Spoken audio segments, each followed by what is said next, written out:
The Battle of Golymin took place on 26 December 1806 during the Napoleonic Wars at Golymin, Poland, between around 17,000 Russian soldiers with 28 guns under Prince Golymin and 38,000 French soldiers under Marshal Murat. The Russian forces disengaged successfully from the superior French forces. The battle took place on the same day as the Battle of Pultusk. Background: strategic situation. After conquering Prussia in the autumn of 1806, Napoleon entered Poland to confront the Russian army, which had been preparing to support the Prussians until their sudden defeat. Crossing the river Vistula, the French advance corps took Warsaw on 28 November 1806. The Russian army was under the overall command of Field Marshal Mikhail Kaminsky, but he was old and becoming infirm. The Russian First Army of some 55,000 to 68,000 men, commanded by Count Bennigsen, had fallen back from the Vistula to the line of the river Wkra, in order to unite with the Second Army, about 37,000 strong, under Buxhowden,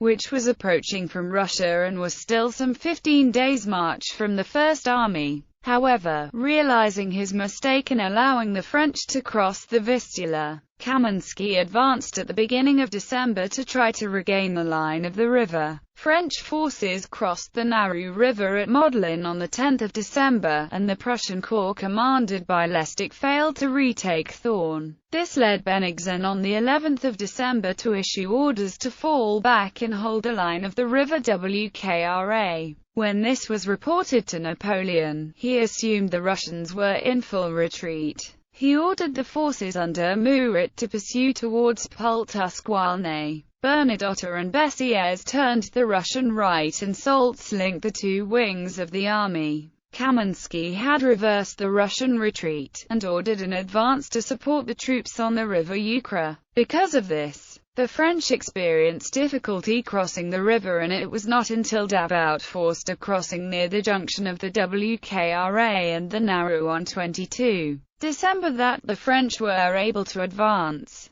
On 23 December, after an engagement at Soldor with Bernadotte's First Corps, the Prussian corps under Lestick was driven north towards Königsberg. Realizing the danger, Kaminsky ordered a retreat on Ostrolenka. Bennigsen decided to disobey and stand and fight on 26 December at Pultusk. To the northwest, most of the 4th Division commanded by General Golymin and the 5th Division under General Dokhturov were falling back towards Ostrolenka via the town of Golymin. The 3rd Division under General Sacken, who had been the link with the Prussians, was also trying to retire via Golymin, but had been driven further north by the French to Chekanow. Some of the 4th Division's units were at Pultusk, where the weather caused severe difficulties for both sides. Mild autumn weather had lasted longer than usual. Normally, frosts made the inadequate roads passable after the muddy conditions of autumn, but on 17 December there was a thaw, followed by a two-day thaw beginning on 26 December. The result was that both sides found it very difficult to maneuver. In particular, the French had great difficulty bringing up their artillery, and so had none available at Golymin. There were also difficulties with supply. Captain Marbot, who was serving with Augereau, wrote, "It rained and snowed incessantly.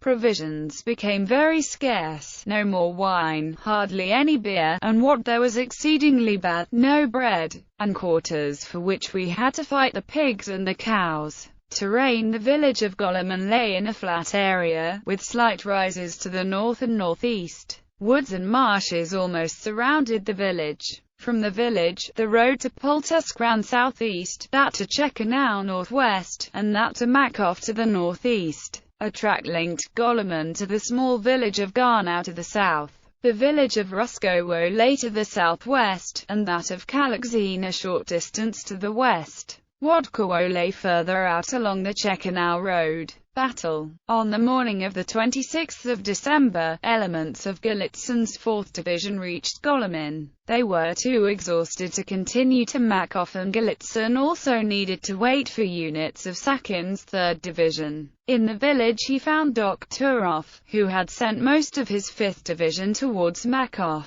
but remained at Golymin with a dragoon and an infantry regiment. Golitsyn hoped to rest his men before continuing their retreat. Murat's reserve cavalry corps and Augereau's 7th Corps set out towards the town at first light. Les Allais cavalry division were the first to arrive from the southwest at about 10 a.m. Golitsyn reinforced his rear guard of 2 squadrons of cavalry with 3 squadrons of cuirassiers, and Les Allais men were driven back to the woods. But at around 2 p.m., Augereau's corps appeared from the east. Golitsyn gave up his attempt to retreat, as his men were too exhausted to retire without fighting. He sent one regiment of infantry under the commander Prince Shabatov into the woods around Kalakzin and posted the rest of his troops in front of Golymin. He put his cavalry and Doktorov's troops as his reserves, and positioned the rest of his division in front of Golymin. Augereau's 2 divisions advanced, that of Houdelet on the left from Ruskov and Desjardins, and on the right from Wakov.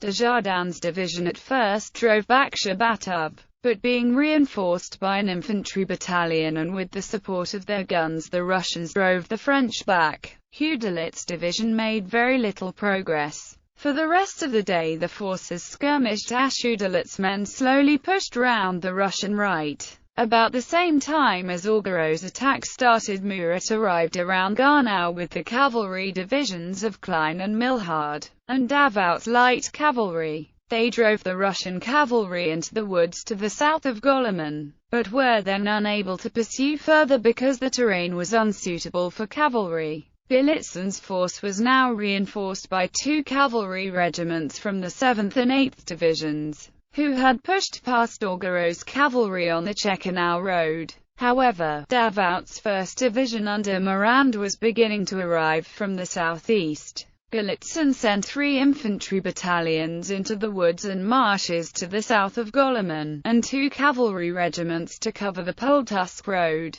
At about 3:30 p.m. Morand's 1st Brigade attacked. After a struggle they drove the Russians out. Davout saw that the Russians were trying to retire towards Makov, and sent Morand's 2nd Brigade to advance via the Poltusk road. A unit of dragoons led by General Rapp charged the Russian cavalry on the road, but found that the marshes on either side contained Russian infantry up to their waists in water and safe from the cavalry. The dragoons were driven back and Rapp was wounded. After taking the woods, Morand's division did not advance further, concerned that there would be further useless losses. Night had now fallen and the Russians started to withdraw. Doktorov's men led the way to Makov. Then at about 9 p.m., Golitsyn sent off his guns, cavalry and then his infantry. Augereau occupied Golymin early on the 27th of December. Losses on both sides seem to have been around 800.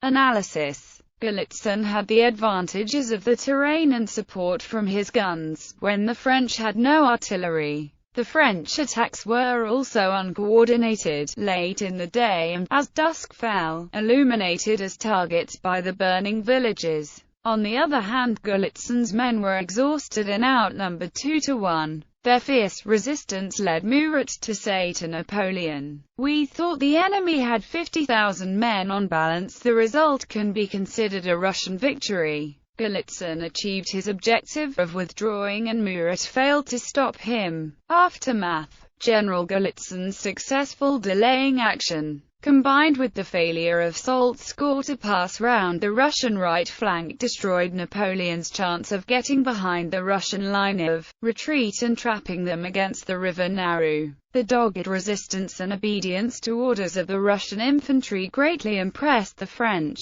Marbot noted, "The Russian columns were at this moment passing through the town, Golymin, and knowing that Marshal Lannes was marching to cut off their retreat by capturing Poltusk, 3 leagues farther on, they were trying to reach that point before him at any price. Therefore, although our soldiers fired upon him at 25 paces, they continued their march without replying, because in order to do so they would have had to halt, and every moment was precious. So every division, every regiment, filed past, without saying a word or slackening its pace for a moment. The streets were filled with dying and wounded, but not a groan was to be heard, for they were forbidden. The Russian 5th and 7th Divisions retired towards the main body of the army at Rozan. Bennigsen's forces fell back to Novogrod on the river Naru, uniting on 1 January 1807 with the forces under Buxhowden. On 28 December Napoleon stopped his advance and, having lost contact with the Russian army, decided to go into winter quarters. His troops were exhausted and discontented, and the supply situation was in great disorder. The break in hostilities did not last long. On 8 February 1807 the two armies faced each other at the dreadful Battle of Eylau. Forces involved. This list is derived from the units referred to in Peters, Napoleon's campaign in Poland 1806–1807, and by checking the details for the same formations for the order of battles for Haina and Eylau. Milhaud's cavalry unit does not appear in either reference. The French list is more detailed as there are more sources to work from. Petre was using the French Army archives for his research, and most unit details appear to be taken from there. The sources referred to give unit compositions down to individual battalions and squadrons. Petre's source for the Russian units present was the memoirs of Sir Robert Wilson, British liaison officer with the Russian Army.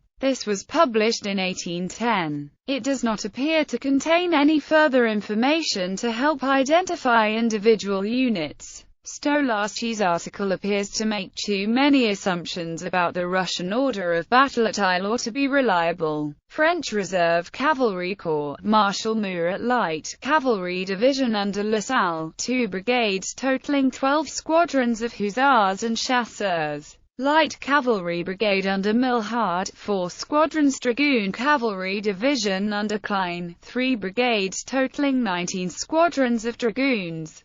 3rd Corps, Marshal Davout 1st Infantry Division under Morand, 3 brigades totaling 12 battalions of infantry. 2nd Infantry Division under Friant, 3 brigades totaling 8 battalions of infantry. Light Cavalry Division under Mariluz, 9 squadrons of chasseurs. 7th Corps, Marshal Augereau 1st Infantry Division under Desjardins, 2 brigades totaling 11 battalions of infantry. 2nd Infantry Division under Hudlet, 3 brigades totaling 11 battalions of infantry. Light Cavalry Division under Durosnel, 7 squadrons of chasseurs. Note: no guns are mentioned as the French were not able to bring them up due to the muddy conditions. Russian 4th Division, Prince Golitsyn 15 battalions of infantry, 20 squadrons of cavalry, 28 guns. 7th Division, General Dokhturov 3 battalions of infantry, 2 regiments of cavalry.